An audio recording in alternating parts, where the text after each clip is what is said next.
पाकिस्तान की बढ़ती हुई रीजनल लीडरशिप को भारत क्रिटिकली ऑब्जर्व कर रहे हैं। अब भारत के लिए एक और नई न्यूज सामने आई है, जहां बांग्लादेश भी इस नई अलायंस का यानी इस्लामिक नेटो का हिस्सा बनने जा रहा है। और अगर वाकई में ये सच हो गया तो इंडिया के लिए एक नया खतरा सामने आ जाएगा, जहां इंडो पैसिफिक रीजन में इंडिया को कमजोर दिखाने के लिए पाकिस्तान और चाइना कामयाब हो जाएंगे, क्योंकि बांग्लादेश के साथ सांठगांठ करने के पीछे चाइना और पाकिस्तान दोनों का हाथ है। चलिए इसको इन डिटेल समझते हैं कि एक्चुअल में यहां चल कर रहा है, बांग्लादेश की नजदीकियां पाकिस्तान के साथ कैसे बढ़ रही है, इसके पीछे चाइना का हाथ कैसे है, और नई अलायंस जो है इस्लामिक नेटो या सुन्नी नेटो जो है, इसका क्या अर्थ है, इसमें कौन कौन से देश शामिल है और आगे आने वाले सालों में कौन से नए देश इसके अंदर इंक्लूड हो सकते हैं। देखिए 2-3 सालों के अंदर ही बांग्लादेश और पाकिस्तान की नजदीकियां काफी ज्यादा खबरों में है, जहां पे बांग्लादेश कहता है कि मैं JF सबसे पहले बांग्लादेश की मक्का डिफेंस पैक्ट को ज्वाइन करने की खबर चाइना ने दी है। चाइना में चूंकि मीडिया वही कुछ बोलता है जो उनकी सरकार उन्हें कहती है, कोई आज़ाद मीडिया वहाँ पर मौजूद नहीं है, तो साउथ चाइना मॉर्निंग पोस्ट ने सबसे पहले एक आर्टिकल पब्लिश होता है जिसमें कुछ ममालिक, जिसमें ख़ासकर बांग्लादेश का जिक्र था कि वो बहुत जल्द ये ज्वाइन कर सकता है। वो जैसे ही पब्लिश होती है भारतीयों ने उस पर रोना धोना शुरू कर दिया है। और ये कि चूंकि बांग्लादेश भी हमारा पड़ोसी है, दूसरी तरफ लगता है वो अगर ज्वाइन करता है सारे मामले पर। और सबसे इम्पोर्टेंट बात मैं आपको ये बता दूं कि भारत के जितने भी स्ट्रेटेजिक एसेट्स हैं वो उसने पाकिस्तान के डर से, ये चाइना के डर से इन बॉर्डर से हटाकर अपने दूसरे बॉर्डर पर एक लंबे अरसे से मुंतकिल कर रखे हैं, क्योंकि इन्हें तो यकीन था कि बांग्लादेश में जब भी कोई हुकूमत आएगी वो हमारी खटपुतली होगी, वहाँ पर उन्हें कोई ख़तरा नहीं होगा। अब चूँकि आ गई एंटी शेख हसीना सरकार और शेख हसीना को पनाह भारत ने दे रखी है, बड़े ज़बरदस्त किस्म के एंटी शेख हसीना सेंटीमेंट्स और एंटी इंडिया सेंटीमेंट्स बांग्लादेश में है, तो वो सब कुछ हो रहा है जो कभी भी भारत के जो बड़े लोग हैं, जो उनके माइंड्स हैं, उन्होंने सोचा नहीं था, वो सब कुछ हो रहा है। और अगर बांग्लादेश इस एग्रीमेंट को ज्वाइन कर लेता है, यानी एक मुल्क पर हमला दूसरे पर हमला, तो फिर भारतीयों के साथ बड़ा बुरा होने वाला है। और दूसरा अहम बात, एक और पड़ोसी मालदीव्स की भी बात हो रही है कि वो भी ज्वाइन कर सकता है इस डिफेंस पैक्ट को। बहरहाल ये सुनते हैं और देखते हैं भारतीय कैसे चीखें मारते नजर आ रहे हैं। 17 जो फाइटर जेट है उसको खरीदना चाहता हूं, जो कि चाइना और पाकिस्तान दोनों के साथ मिलकर ही डेवलप हो पाता है। ये एक नई मिलिट्री मॉडर्नाइजेशन प्लान को डेवलप कर रहे हैं। हम बात कर रहे हैं बांग्लादेश और पाकिस्तान की, और अगर ऐसा कुछ संभव होता है तो शायद से बांग्लादेश की नजदीकियां और भी पाकिस्तान के करीब हो सकती है, जिसके कारण भारत के ऊपर खतरा हो सकता है। इसी के साथ एक और चीज मैं आपको बता दूं, मालदीव्स भी एक ऐसा देश है जो कि इस इस्लामिक नेटो के अंदर जा सकता है, जिसकी आशंकाएं काफी ज्यादा जताई जा रही हैं। अगर बांग्लादेश और मालदीव्स भी इसके साथ जुड़ गया तो शायद से भारत चारों ओर से यहाँ पे घेर लिया जाएगा। मक्का डील से पाकिस्तान हुआ मजबूत, पाकिस्तान के नए गठजोड़ से भारत अलर्ट। मक्का समझौता बना पाकिस्तान का कवच, भारत के खिलाफ पाकिस्तान का नया दांव। पाकिस्तान, सऊदी अरब और तुर्की ने शुक्रवार को मक्का में एक संयुक्त रक्षा समझौता किया है। इसका मतलब है कि अगर तीनों में से किसी एक देश पर हमला होता है तो उसे तीनों देशों पर हमला माना जाएगा। ईरान के साथ चल रहे तनाव के बीच खाड़ी देशों को अमेरिका की सुरक्षा गारंटी पर भरोसा कम हुआ है। इसी वजह से इन देशों के बीच अपनी सुरक्षा मजबूत करने की कोशिश बढ़ी है। वहीं जानकारों का मानना है कि इस समझौते से पाकिस्तान को फायदा हो सकता है। पाकिस्तान आगे दूसरे अरब देशों को भी इस सुरक्षा समझौते में शामिल करने की कोशिश कर सकता है। इसके जरिए पाकिस्तान भारत पर दो तरफ से दबाव बनाने की कोशिश कर सकता है। पर आप यहाँ ये बात समझिए कि यहाँ पे है सऊदी अरेबिया, जिसकी सिक्योरिटी प्रोवाइडर खुद यूएस था। तो यहाँ पर साथ किस चीज का होगा? यहाँ पर पैसों का, यानी कि मनी का साथ होगा। वहीं पर टर्की है, वही देश जिस देश ने अभी ऑपरेशन सिंदूर के अंदर पाकिस्तान को वेपन सप्लाई किए थे। तो इसका साफ मतलब है कि टर्की जो है वेपन सप्लाई में हेल्प करेगा, वहीं सऊदी अरेबिया पैसों में हेल्प करेगा, और वही पाकिस्तान जो है इन दोनों देशों को भी सेम बेसिस पर हेल्प करने के लिए तैयार बैठा है। अब ये जो अलायंस बनाई गई है ये सेम नेटो के आर्टिकल 5 की तरह कही जा रही है, जहां पर एक देश पर अटैक सभी देशों की तरह माना जाएगा। पर सेम ऐसी ऑर्गेनाइजेशन कहूं या फिर अलायंस कहूं, 2025 में भी पाकिस्तान और सऊदी अरेबिया ने बनाई थी।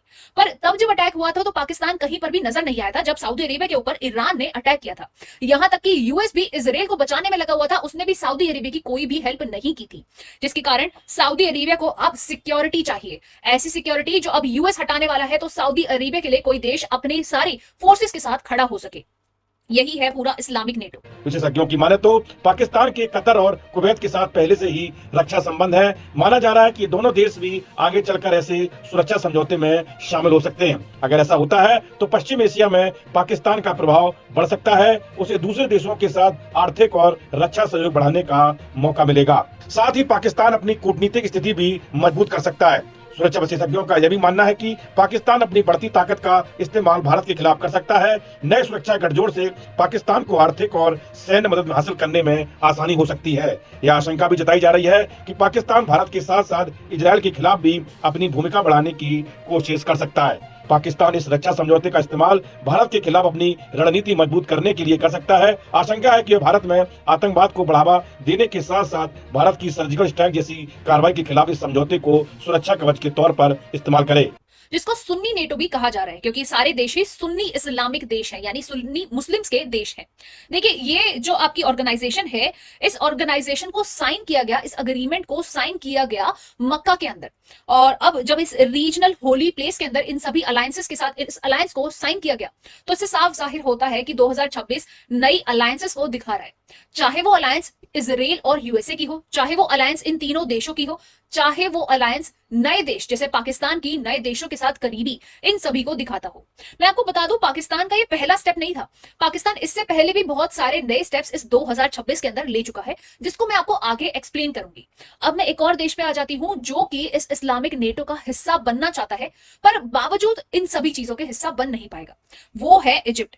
इजिप्ट चाहता है कि इस इस्लामिक नेटो का हिस्सा बने। उसके बाद पाकिस्तान इन नए तरीके के अलायंस के अंदर एंटर करता हुआ नजर आता है, जहां पे पाकिस्तान एक नए लीडरशिप रोल को दिखा रहा है कि कैसे पाकिस्तान नए लीडरशिप रोल्स को प्ले कर सकता है पूरे वर्ल्ड लेवल के ऊपर, यानी कि जियोपॉलिटिकल एजेंडा अपना सेट करना चाहता है।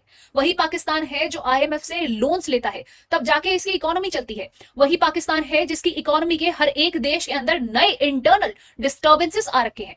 और पॉवर्टी के तो आप हाल ही मत पूछिए, जहां पे पॉवर्टी के लिए हर एक न्यूज चैनल पर पाकिस्तान को ललकारा जाता है।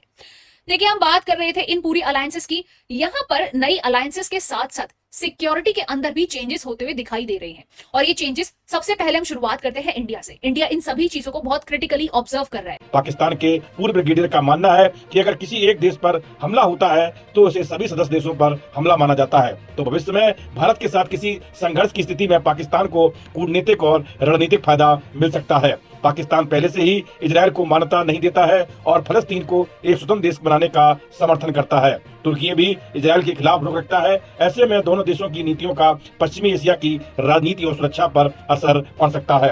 हालांकि पाकिस्तान किसी नए मोर्चे पर कितना सक्रिय हो पाएगा, यह उसकी आर्थिक स्थिति और सैन्य क्षमता पर निर्भर करेगा। संयुक्त अरब, तुर्की और पाकिस्तान के मक्का संयुक्त रक्षा समझौते के बाद ईरान के विदेश मंत्री अब्बास अराक्ची ने मुस्लिम देशों से अपनी सुरक्षा के लिए विदेशी शक्तियों पर निर्भरता कम करने की अपील की है। उन्होंने एक्स पर एक पोस्ट में कहा, ईरान की सेना की तैयारियों और क्षमता की सराहना करते हुए कहा कि मुस्लिम देश एकजुट होकर बाहरी चुनौतियों का सामना कर सकते हैं। उन्होंने कहा कि अब समय आ गया है कि मुस्लिम देश अपनी क्षमताओं पर भरोसा करें और सच्ची भाईचारे की भावना को मजबूत करें। अगर हम बात करें इन देशों की, जैसे यहाँ पे बांग्लादेश है या फिर श्रीलंका है या फिर मालदीव्स है, अगर यहाँ से कोई भी अलायंस क्रिएट होता है जो कि इस इस्लामिक वर्ल्ड का अलायंस होगा, तो शायद से इंडिया को एक बारी इन सभी के लिए सोचना पड़ सकता है और अपनी अलायंस के बारे में भी सोचना पड़ सकता है, क्योंकि 2026 नई अलायंस का गेम है। यहाँ पे इंडिया के पास कौन कौन से ऑप्शंस होंगे? इंडिया के पास पुराना फ्रेंड रशिया है, पर जो इस रोल के अंदर फिट नहीं बैठेगा। इसी के साथ इंडिया के पास ईरान है, जो कि इंडिया का काफी अच्छा मित्र है। दूसरी तरफ इंडिया के पास इजराइल है, जो कि इजराइल खुद इंडिया को अपना मित्र बताता है। तो इंडिया के पास हाल ही में 2 ही ऑप्शन रह जाते हैं। पर अगर मैं बात करूं यहाँ पे एक्सपर्ट्स की, तो बालकृष्ण जी इसको पॉइंट आउट करते हुए कहते हैं कि अगर कोई भी नेशन फॉर्मली इस अलाइनमेंट को ज्वाइन कर लेता है, जो कि पाकिस्तान सेंटर्ड है और म्यूचुअल डिफेंस फ्रेमवर्क पर काम करने वाला है, तो शायद से बे ऑफ बंगाल के अंदर सारे के सारी जो पिक्चर है वो उल्टी होती हुई दिखाई दे सकती है। इंडियन ओशन के अंदर सिक्योरिटी के अंदर काफी सारे क्रिटिकल पॉइंट्स सवाल उठते हुए नजर आ सकते हैं। वहीं पर अगर बात करें चंद्रा जी की, उन्होंने बताया कि मालदीव्स जो है वो लेस लाइकली है, मतलब कि इसको ज्वाइन नहीं करेगा। वहीं पर बांग्लादेश जो है, बांग्लादेश भी इसे ज्वाइन नहीं करेगा, क्योंकि शायद सऊदी अरेबिया और टर्की ये दोनों देश ही इसकी रजामंदी ना दे।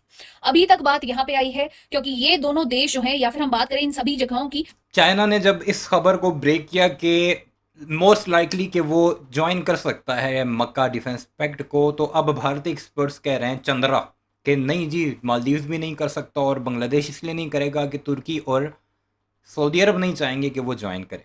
अब आगे आगे देखिए होता है क्या। तो ये सब सार्क के मेंबर्स भी हैं।